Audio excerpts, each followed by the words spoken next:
అందరికీ నమస్కారమండి. 70 ఏళ్ల తర్వాత మీరు ఎంతకాలం జీవించగలరో మీలోని ఈ సంకేతాన్ని చూసి మీరు చెప్పవచ్చు.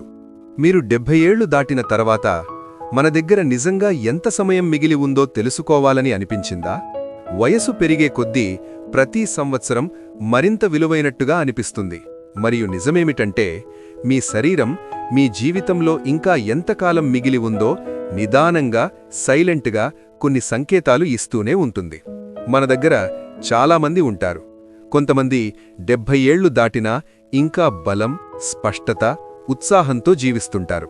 కానీ కొంతమంది మాత్రం నెమ్మదిగా అవుతూ ఆరోగ్య సమస్యలు, అలసట, బలహీనత వంటి వాటిని ఎదుర్కొంటుంటారు. ఈ తేడా ఎందుకొస్తుంది? ఎందుకంటే మన భవిష్యత్తును ముందుగానే చూపించే కొన్ని చిన్న కానీ చాలా బలమైన సంకేతాలు ఉంటాయి.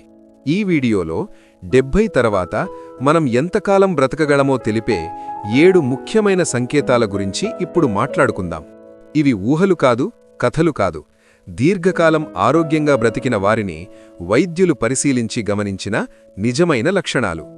వీడియో చివరకు వచ్చేసరికి మీ శరీరంలో, మీ జీవనశైలిలో ఏం గమనించాలో మరియు మీ జీవితాన్ని ఇంకా ఆరోగ్యంగా, ఇంకా ఎక్కువగా ఎలా చేసుకోవాలో మీకు పూర్తిగా స్పష్టమవుతుంది. చిన్నగా కనిపించే కాని భవిష్యత్తుపై పెద్ద ప్రభావం చూపించే విషయాలను మీరిప్పుడు గుర్తుపట్టగలుగుతారు. అయితే మొదలు పెడదాం. ఈ వీడియో చూసే ముందు జై శ్రీరామ్ అని కామెంట్ చేయండి. మొదటి సంకేతం ఏమిటంటే మీ నడక వేగం. 70 ఏళ్లు దాటిన తర్వాత మీరు ఎంతకాలం బ్రతకగలరో చెప్పే అత్యంత బలమైన సూచన మీ డిఎన్ఏలో కాదు, మీ నడక వేగంలో ఉంది. గోపీగారు ముందు చాలా యాక్టివ్, కాని గత కొన్నేళ్లుగా చాలానే నెమ్మదించారు. అడుగులు అస్థిరంగా, కొంత సంభవం తీసుకోవాల్సి వస్తోంది. ఇతరులతో నడవాలంటే వెంటనే అలసిపోతారు. గోపీగారి అడుగులు, అతని శరీరం ఇంకా బలంగా ఉందని చెబుతుంటే సుధాకర్ గారి నడక ఆరోగ్యం పడిపోతున్న సంకేతం. నడక నెమ్మదించడమంటే వయసు మాత్రమే కాదు, కండబలం తగ్గడం, రక్తప్రసరణ సమస్యలు లేదా మెదడు బలహీనత కూడా కావచ్చు. మన కాళ్ళు మన బలం. అవి బలహీనమైతే మన జీవనశక్తి కూడా తగ్గుతుంది. కానీ మంచి విషయమేమిటంటే నడక వేగాన్ని మెరుగుపరుచుకోవచ్చు. కొంచెం నడవడం మొదలుపెడితే రోజుకో అడుగు, శరీరం మళ్లీ బలపడుతుంది. మీ నడక నెమ్మదిగా మారిందని అనిపిస్తే దాన్ని వదిలేయకండి. చిన్న చిన్న కాళ్ల వ్యాయామాలు చెయ్యండి. తేలికైన బరువులు ఉపయోగించండి. కొంచెం కొంచెంగా నడక పెంచండి. మీరు జీవితంలో ఎంత వేగంగా కదులుతారో, మీరు ఎంతకాలం కదులుతారో అదే చెబుతుంది. ఇక రెండవ సంకేతం ఏమిటంటే మీ చేతి పట్టుబలం. చూసి చూడకుండా మన చేతి పట్టుబలం కూడా భవిష్యత్తు గురించి ఎంతో చెబుతుంది. మన ఊళ్లలో పెద్దవాళ్లకు చేతి కలిపినప్పుడు కొంతమంది బలంగా పట్టుకుంటారు, మరికొందరి చేతి పట్టు బలహీనంగా ఉంటుంది. వైద్య పరిశోధనల్లో కనిపించింది బలమైన పట్టు ఉన్నవారు మొత్తం శరీరం బలంగా ఉన్నట్టు.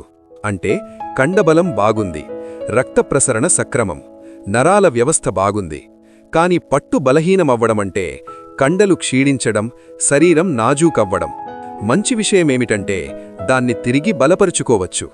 చిన్న బంతి నొక్కడం, చేతి గ్రిప్పు పరికరాలు, తేలికైన బరువుల వ్యాయామం చాలు, చేతి బలం పెరుగుతుంది. ఒక్కసారి ప్రయత్నించండి. ఏదైనా పట్టుకున్నప్పుడు ముందులా బలం ఉన్నదా లేక బలహీనంగా అనిపిస్తోందా?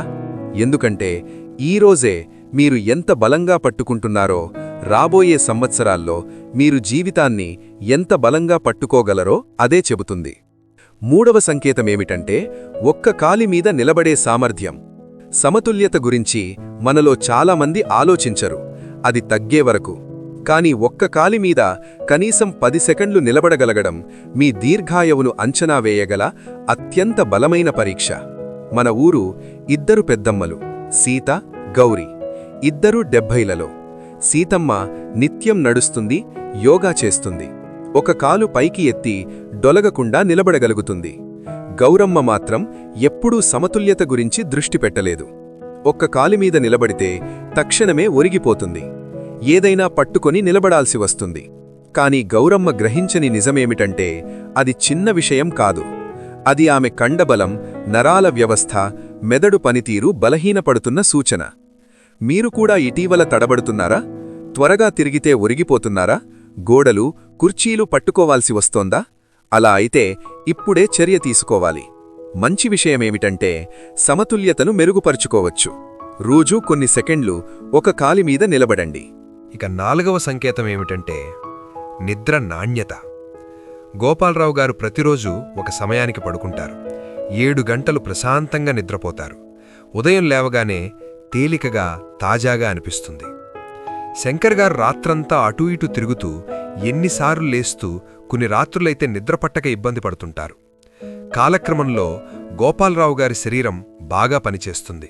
మెదడు స్పష్టంగా ఉంటుంది, శక్తి స్థిరంగా ఉంటుంది. శంకర్ గారు మాత్రం మెదడు మసకబారటం, పగటి అలసట, రక్తపోటు మార్పులు ఇవన్నీ నిద్ర నాణ్యత తగ్గిపోయిన కారణం. మీరు రాత్రిళ్లు తరచూ లేస్తున్నారా? నిద్రలో ఉండలేకపోతున్నారా? ఎన్ని గంటలు నిద్రపోయినా అలసటగా అనిపిస్తుందా? అలా అయితే దాన్ని చిన్న విషయం అనుకోకండి. నిద్ర బాగా లేకపోవడానికి కారణాలేంటంటే మనస్తాపం, తప్పు ఆహారం, చలనం లేకపోవడం లేదా నిద్రలో శ్వాస ఆరకపోవడం వంటి సమస్యలు. మంచి విషయం ఏమిటంటే నిద్రను మెరుగుపరుచుకోవచ్చు. మీరు తొలగించాల్సినవేంటంటే పడుకునే ముందు ఫోన్, టీవీ స్క్రీన్లు, రాత్రి భారమైన ఆహారం. అలాగే మీరు చెయ్యాల్సినవేంటంటే ఒకే సమయానికి పడుకోవటం, ఉదయం సహజ కాంతి చూడటం, రోజులో కొంచెం కదలడం. నిద్రంటే కేవలం విశ్రాంతి కాదు, మన శరీరం, మన మెదడు తమ అత్యుత్తమ స్థితిలో ఉండడానికి అవసరమైనది. ఇక 5వ సంకేతం ఏమిటంటే మీ ఆకలి మరియు మీ ఆహారం. పద్మమ్మ తన భోజనాన్ని చాలా ఇష్టంగా తింటుంది. తాజా కూరగాయలు, పప్పులు, పండ్లు, సంపూర్ణ ఆహారం తీసుకుంటుంది. బరువు స్థిరంగా ఉంటుంది. అమ్మ వంట చేసుకుంటూ ఆనందిస్తుంది. రోజంతా ఉత్సాహంగా ఉంటుంది. జయమ్మ ఇటీవల కాలంలో ఆకలి తగ్గింది. ముందులా తినాలని అనిపించటం లేదు. కొన్ని భోజనాలు దాటేస్తుంది. చాలాసార్లు బయట సిద్ధంగా దొరికే ఆహారంపైనే ఆధారపడుతుంది. అది తెలియకుండానే గత ఏడాది బరువు కూడా తగ్గిపోయింది. కానీ జయమ్మ గ్రహించిన విషయం ఏమిటంటే ఆమె ఆకలి తగ్గిపోవటం చిన్న విషయం కాదు, అది పెద్ద హెచ్చరిక. అంటే ఆమె శరీరం పోషకాలను సరిగ్గా గ్రహించటం లేదు. దాంతో కండలు బలహీనపడతాయి, శరీర పనివేగం తగ్గిపోతుంది, రోగనిరోధక శక్తి కూడా పడిపోతుంది. వయసు పైబడిన వారిలో ఆకలి తగ్గిపోవడం అంటే జీర్ణ సమస్యలు, హార్మోన్ల మార్పులు లేదా మతిమరుపు ప్రారంభ సంకేతం కూడా కావచ్చు. మీరు తగినంత తినకపోతే మీ శరీరం కండలను కరిగించడం ప్రారంభిస్తుంది. దాంతో బలహీనత, పడిపోవడం, రోజువారీ పనులు కూడా కష్టమవుతాయి. 6వ సంకేతమేమిటంటే ఒత్తిడిని సంబంధించే మీ సామర్థ్యం. 70 ఏళ్లు దాటిన తర్వాత మీరు ఒత్తిడిని ఎలా సంబంధిస్తారో కూడా మీ దీర్ఘాయువును స్పష్టంగా చూపుతుంది. దీర్ఘకాలం ఒత్తిడిలో జీవించడమంటే మనస్తాపం మాత్రమే కాదు, రోగనిరోధక శక్తి బలహీనమవుతుంది, గుండె వ్యాధులు వచ్చే ప్రమాదం పెరుగుతుంది, వృద్ధాప్యం వేగంగా వస్తుంది. మన తెలుగు ప్రాంతంలో పెద్దవాళ్లు చెప్తారు, మనసు ప్రశాంతంగా ఉంటే శరీరం కూడా బాగానే పనిచేస్తుందని. అది నిజమే. ఒత్తిడిని సరిగ్గా సంబంధించగలిగిన వారు ఎప్పుడూ ఆరోగ్యంగా, చురుగ్గా, మెదడు కూడా పదునుగా ఉంచుకుంటూ 70 తర్వాత కూడా మంచి జీవితం గడుపుతారు. మన ఊరి 2 పెద్దవాళ్లు, కోటేశ్వరరావు గారు, దానయ్య గారు. ఇద్దరూ 76. కోటేశ్వరరావు గారు జీవితంలో వచ్చే సమస్యలను చాలా ప్రశాంతంగా సంబంధిస్తారు. పెద్ద ఖర్చులైనా, ఆరోగ్య భయాలైనా, కుటుంబ సమస్యలైనా ఆయన సద్దుగా ఊపిరి పీల్చుకుని ఏం చేయాలో ఆలోచించి ముందుకు సాగుతారు.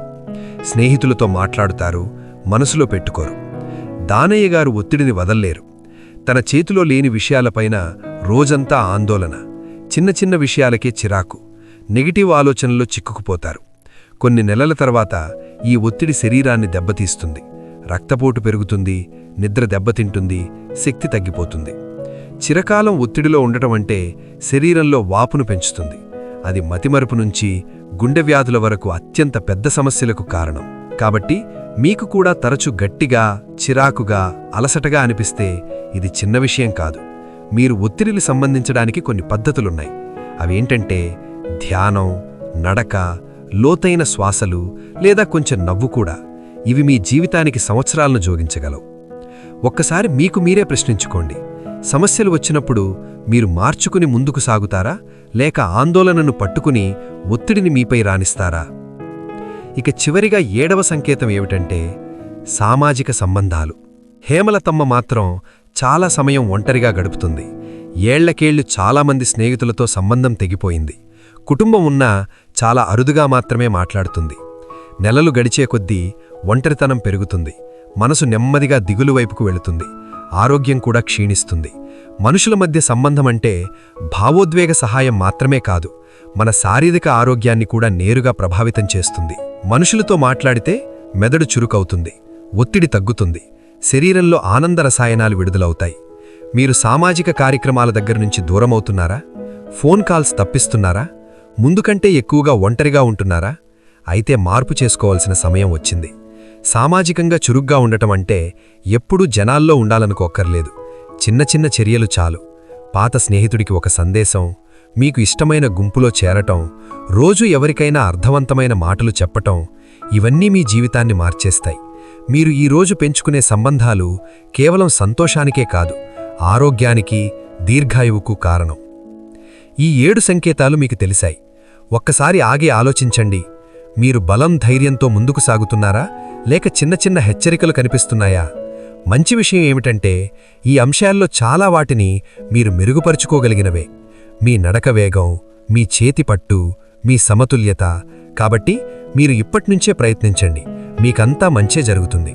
ఒక చిన్న రిక్వెస్ట్ ఏంటంటే ఈ వీడియోకి మీరు ఒక లైక్ ఇవ్వడం వలన మరికొంతమంది పెద్దవారికి ఈ వీడియో అనేది రీచ్ అవుతుంది. తద్వారా మీకు మరింత పుణ్యం లభిస్తుంది. సర్వే జనా సుఖినో భవంతు. ఈ వీడియో గనక మీకు నచ్చినట్లయితే ప్లీజ్ లైక్ చేసి మీ ఫ్రెండ్స్కి షేర్ చేయండి. అలాగే మా కొత్త వీడియోస్ మీకు వెంటనే చేరాలంటే మా ఛానల్ని సబ్స్క్రైబ్ చేసుకుని పక్కనే ఉన్నటువంటి బెల్ ఐకాన్ని ప్రెస్ చేయండి. ధన్యవాదములు.